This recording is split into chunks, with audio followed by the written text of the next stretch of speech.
기업 투자와 민간 고용 확대를 위해 청와대가 팔을 걷고 나섰습니다. 한국경제TV 취재 결과 하반기 수조 원대 투자 계획을 갖고 있는 몇몇 대기업에 대해서는 투자 애로사항이 무엇인지 제출하라고 요구한 것으로 확인됐습니다. 박병현 기자가 보도합니다. 청와대가 기업 투자와 민간 고용 현황을 직접 챙기기 시작했습니다. 경기 회복의 변곡점에 있는 현 경제 상황에서 민간 투자와 고용이 좀처럼 되살아나지 않고 있다는 판단에서입니다.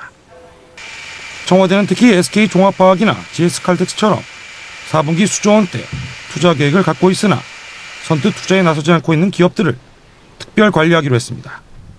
청와대는 이들 기업들이 투자를 결정하지 못하고 있는 이유는 무엇인지, 어떤 것들이 투자에 장애가 되고 있는지 서면으로 정리해 제출하도록 했습니다.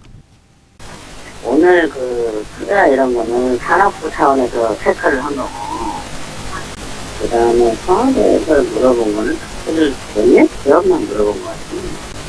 GS칼텍스 같은 경우에는 지주회사법 저번에 말씀드린 100% 손자회사 주식 때문에 합작법인을 지금 만들어서 투자를 하려고 하고 있는 거 못하고 있잖아요. 예, 이런 것들에 해당되는 기업, 그게 지금 GS칼텍스, SK화학, 종합화학 이런 데거든요. 지금.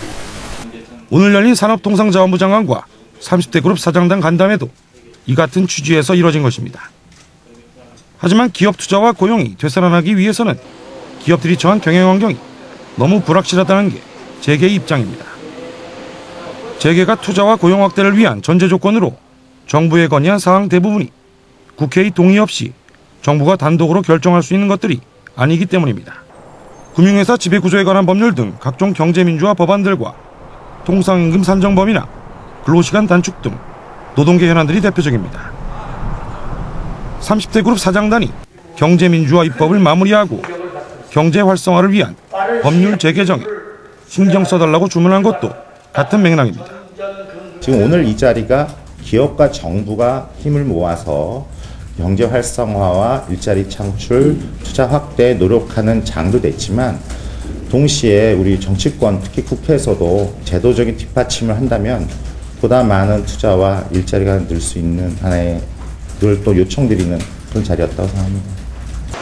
청와대와 정부가 아무리 민간 투자와 고용 확대를 독려하더라도 기업들이 좀처럼 움직이지 않는 이유는 또 있습니다. 민간 기업과 기업인에 대해 검찰과 국세청, 공정위 등이 총동원돼 사정의 칼날을 들이대고 있기 때문입니다. 기업과 기업인을 마치 범인이나 범죄 집단으로 몰아붙이는 상황에서 누가 안심하고 투자를 할 수 있겠냐는 것입니다. 청와대와 정부가 투자와 고용 확대라는 정책 목표를 달성하기 위해서는 시장의 신뢰부터 회복하는 게 우선이라는 지적입니다. 한국경제TV 박병현입니다.